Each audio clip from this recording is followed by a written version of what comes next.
Pemerintah terus bergerak dalam proses terus pemindahan ibu kota negara ke Kalimantan dari Timur Jakarta yang ke ditargetkan Kalimantan pada Timur 2024 mendatang. Setelah mengesahkan Assalamualaikum warahmatullahi wabarakatuh. Shalom, Om Swastiastu, Namo Buddhaya, Salam Kebajikan untuk kita semua.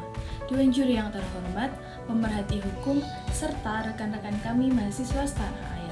Perkenalkan, kami dari tim Surjono Soekarto dengan saya Salma Octavia Putri yang akan menyampaikan opening dan closing statement ditemani dua rekan saya yaitu Patricia Silaban yang berstanding possession pro dan Ariana Indira Renanda yang berstanding possession kontra. Pada kesempatan kali ini kami akan memaparkan konstruksi berpikir kami terkait mosi pemindahan ibu kota. Ubi Societas Ibi Justitia, di mana ada masyarakat dan kehidupan, di sana ada hukum. Dewan Juri yang terhormat, saat ini banyak perbincangan mengenai rencana pemindahan ibu kota negara dari Jakarta ke Kalimantan Timur. Hal ini membuat seluruh rakyat Indonesia memberikan pandangan yang berbeda-beda, baik pro maupun kontra. Ambisi pemerintah terhadap pemindahan ibu kota ini sudah sangat terlihat jelas dengan berbagai pembangunan dan peletakan batu pertama di kawasan IKN. Dewan Juri yang terhormat, sebenarnya rencana pemindahan ibu kota ini sudah direncanakan sebelumnya yaitu selama 2 tahun. Namun pandemi COVID-19 membuat rencana ini tervakum atau terhentikan. Pemindahan ibu kota ini sangatlah penting demi kesejahteraan bangsa dan negara ke depannya. Pembangunan nasional merupakan rangkaian kegiatan yang meliputi seluruh kehidupan masyarakat bangsa dan negara untuk melaksanakan tugas sebagaimana yang diamanatkan dalam Undang-Undang Dasar 1945, yaitu melindungi segenap bangsa dan seluruh tumpah darah Indonesia, memajukan kesejahteraan umum, mencerdaskan kehidupan bangsa, serta melaksanakan ketertiban dunia yang berdasarkan kemerdekaan, perdamaian abadi, dan keadilan sosial negara. Jika kita lihat Pulau Jawa ataupun Jakarta sudah lebih dari kata layak terhadap kesejahteraan dan pembangunan ekonomi dan pendidikan. Jika pendidikan hanya berfokus di Pulau Jawa saja, Indonesia yang maju tidak akan terwujud dengan baik. Dewan Juri yang terhormat, berangkat dari hal tersebut dari Undang-Undang mengenai Kekhususan DKI Jakarta saat ini, yakni Undang-Undang Nomor 29 Tahun 2007, yang mana pasal 5 dinyatakan bahwa Provinsi DKI Jakarta berperan sebagai ibu kota negara kesatuan Republik Indonesia yang memiliki kekhususan tugas, hak, kewajiban, dan tanggung jawab tertentu dalam penyelenggaraan pemerintahan dan sebagai tempat kedudukan perwakilan negara asing serta pusat atau perwakilan lembaga internasional. Di sisi lain, salah satu penggagas Komite Judicial Review UU IKN, Jilal Mardani, menolak proyek pemindahan IKN dari DKI Jakarta ke Kalimantan Timur. Menurut dia, ketika hal ini disebabkan adanya sentralisasi, semestinya permasalahan tersebut yang perlu diperbaiki, bukan malah memindahkan IKN. Menurut dia, ibu kota itu mestinya dipisahkan karena ibu kota ini sebagai peranan atau sebagai ruang kota. Jadi, jika bermasalah itu fungsi pemerintahan pusat, jadi yang harus diperbaiki yaitu ibu kotanya. Berangkat dari hal itu, pemindahan ibu kota negara semestinya berdasarkan kesepakatan bersama. Oleh karenanya, timbullah pertanyaan di kalangan masyarakat, apakah keputusan yang diambil pemerintah ini sudah tepat, mengingat banyak masyarakat yang kurang setuju terhadap keputusan yang telah dibuat saat ini. Sekian, terima kasih. Salus populis sepinalis, pemamuran datus. Salus populis sepinalis, pemamuran datus siapa saja adalah hukum yang penting dari suatu negara.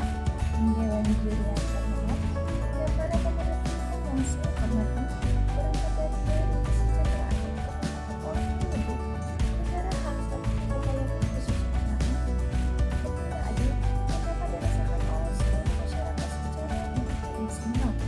Oleh sebab itulah, pemindahan ibu kota negara baru dari Jakarta ke Kalimantan Timur merupakan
yang smart, green, beautiful, sustainable, modern, dan berstandar nasional. Tata kelola pemerintahnya efisien dan efektif, serta sebagai pendorong pemerataan ekonomi di kawasan timur. Dewan Juri yang terhormat, garis-garis besar haluan negara telah menetapkan bahwa dalam pelaksanaan pembangunan, sumber-sumber alam Indonesia haruslah digunakan secara rasional.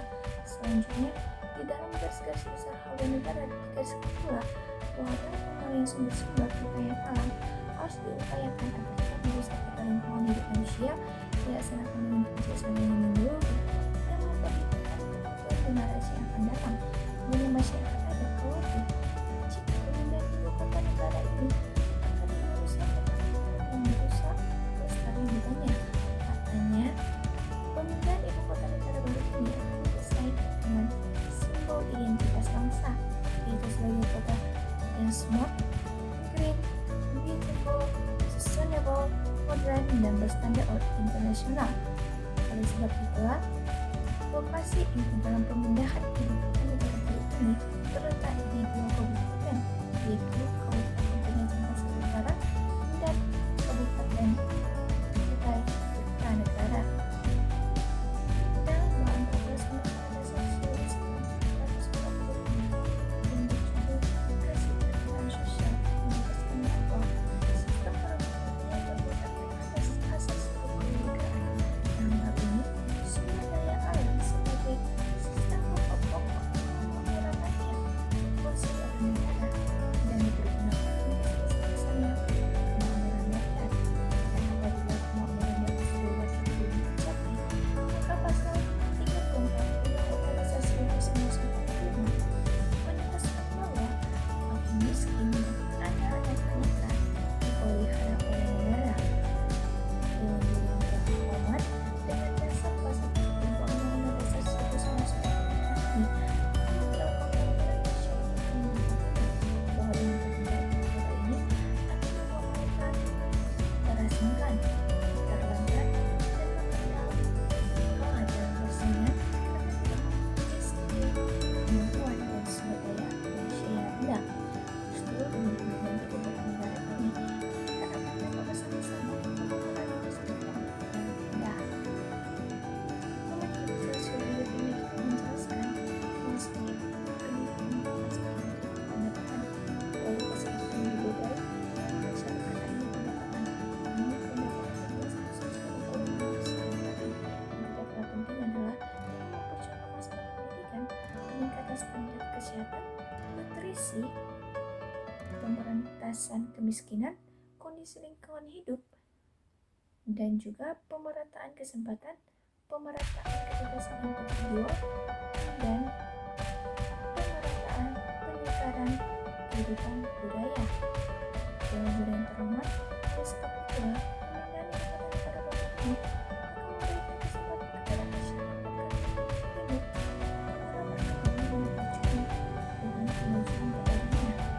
Oleh sebab itulah kita harus mengenal pemindahan ibu kota negara ini. Dengan alasan membangun manusia dan kemajuan ekonomi kita bisa mengenalinya hanya dengan dalam pemindahan.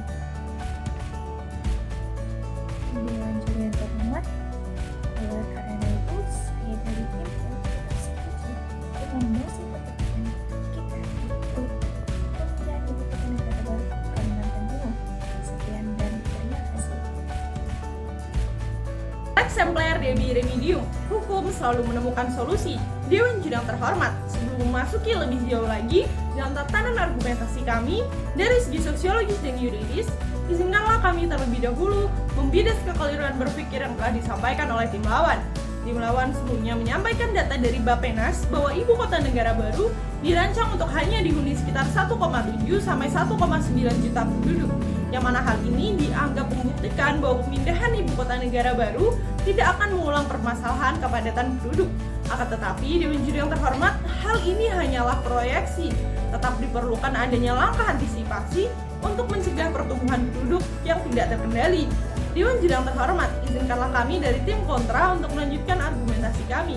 Dewan Juri yang terhormat dan pemerhati hukum yang kami muliakan, Kontranya kami dalam mosi perdebatan kali ini yaitu pemindahan ibu kota negara sejalan dengan teori efektivitas hukum yang dikemukakan oleh Elot tentang bagaimana hukum dapat merealisasikan tujuannya.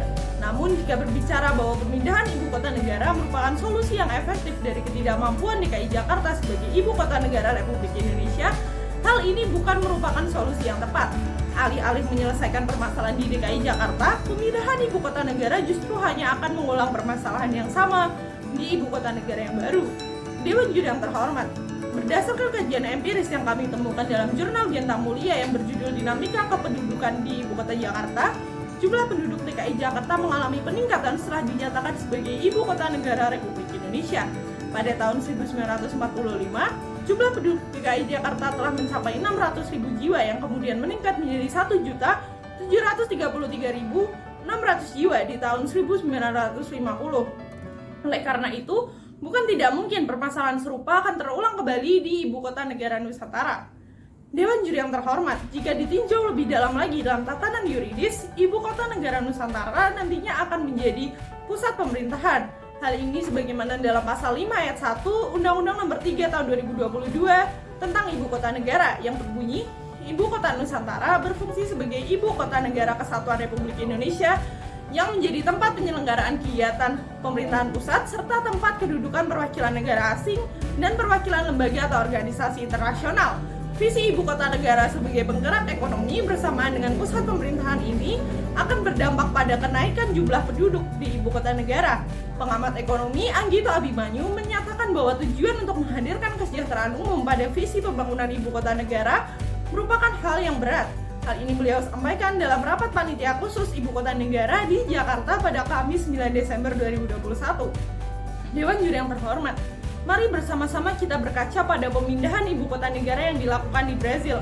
Menurut Bappenas, pertumbuhan penduduk di Brasilia mencapai 14,4% pada 10 tahun awal pasca pemindahan Ibu Kota Negara. Kini terdapat banyak area pemukiman kumuh di sekitar Brasilia akibat kurangnya pertimbangan, perencanaan dan implementasi dari keterbutuhan seluruh kelompok masyarakat yang ingin tinggal di ibu kota negara baru. Dewan Juri yang terhormat, lalu bagaimana dengan perencanaan pemindahan ibu kota di Indonesia? Perencanaan pemindahan ibu kota di Indonesia yang dituangkan dalam peraturan perundang-undangan terkait dilakukan dalam waktu yang singkat dan minim partisipasi publik, terutama bagi masyarakat yang terdampak. Direktur Walhi Kaltim, Yohana Tiko, mengatakan dalam keterangan tertulisnya bahwa proyek pembangunan ibu kota negara akan mengancam keselamatan ruang hidup rakyat, ekosistem hewan langka, dan menggusur lahan masyarakat adat sekitar. Dewan Juri yang terhormat, melihat fakta empiris yang terjadi di Indonesia pasca COVID-19, negara pada saat ini sedang dihadapkan pada upaya pemulihan ekonomi dan upaya penanganan kesehatan. Oleh karena itu, membangun ibu kota negara baru bukan merupakan prioritas yang sedang dilakukan oleh pemerintah. Hal ini justru hanya akan menambah beban perekonomian dan persoalan yang lebih rumit bagi pemerintah. Hal ini terlihat dari utang pemerintah berdasarkan laporan keuangan dari Kementerian Keuangan Republik Indonesia per Januari 2022, yang mana utang pemerintah pada saat ini telah mencapai 6.900 triliun dan diperkirakan akan meningkat menjadi 10.000 triliun pada 2024. Dewan Juri yang terhormat, apabila kita tetap bersiteguh memindahkan ibu kota negara Republik Indonesia dengan kondisi ekonomi yang lemah dan perencanaan pemindahan ibu kota yang masih belum matang, hal ini justru hanya akan mengulang permasalahan yang sama di ibu kota negara yang baru. Atas dasar kecacatan formil dan material, maka dapat dilakukan mekanisme judicial review terhadap Undang-Undang Nomor 3 Tahun 2022 tentang ibu kota negara baru. Dewan Juri yang terhormat, oleh karena itu, kami dari tim kontra menolak mosi pemindahan ibu kota negara. Sekian dan terima kasih. Dewan Juri yang terhormat, pemerhati hukum yang saya muliakan, dibalik kita pada titik akhir perdebatan. Oleh karena itu, izinkanlah saya untuk menarik benang merah terkait mosi pemindahan ibu kota. Baik tim pro maupun tim kontra yang telah berhasil membangun konstruksi berpikir yang amat baik, marilah kita menganalisasi poin justifikasi pada mosi perdebatan kali ini. Apabila kita menarik kembali, tim pro maupun tim kontra mempunyai argumen kuat masing-masing. Namun, yang jadi pertentangan, satu, tim pro percaya bahwasannya pemindahan ibu kota ini merupakan keputusan yang tepat untuk mensejahterakan masyarakat Indonesia dengan tidak adanya ketimpangan sosial antara Pulau Jawa, terkhususnya Jakarta, dengan daerah di luar Pulau Jawa. Namun tim kontra menentang karena pada dasarnya jika kita berbicara bahwa pemindahan ibu kota negara sebagai suatu solusi dari ketidakmampuan DKI Jakarta sebagai ibu kota negara Indonesia, hal ini bukanlah merupakan solusi yang tepat. Alih-alih menyelesaikan permasalahan DKI Jakarta, pemindahan ibu kota negara justru hanya akan menimbulkan permasalahan yang serupa terulang kembali di IKN Nusantara. 2. Tim Pro percaya bahwa berdasarkan pasal 34 UUD 1945 akan menjawab kekhawatiran masyarakat Kalimantan Timur terhadap pemindahan ibu kota negara, yaitu kekhawatiran bahwa mereka dan anak cucunya nanti akan kalah dalam persaingan karena tidak memiliki skill, kemampuan, dan SDM yang sangat rendah. Namun tim kontra menentang karena pada dasarnya apabila kita tetap bersikukuh memindahkan ibu kota negara dengan kondisi ekonomi yang seperti ini dan dengan perencanaan pemindahan ibu kota yang masih belum matang, tujuan-tujuan yang telah disusun kemungkinan besar tidak akan berjalan sesuai dengan harapan dan justru akan memindahkan permasalahan atau melahirkan permasalahan baru di ibu kota negara Nusantara. Sekian, terima kasih.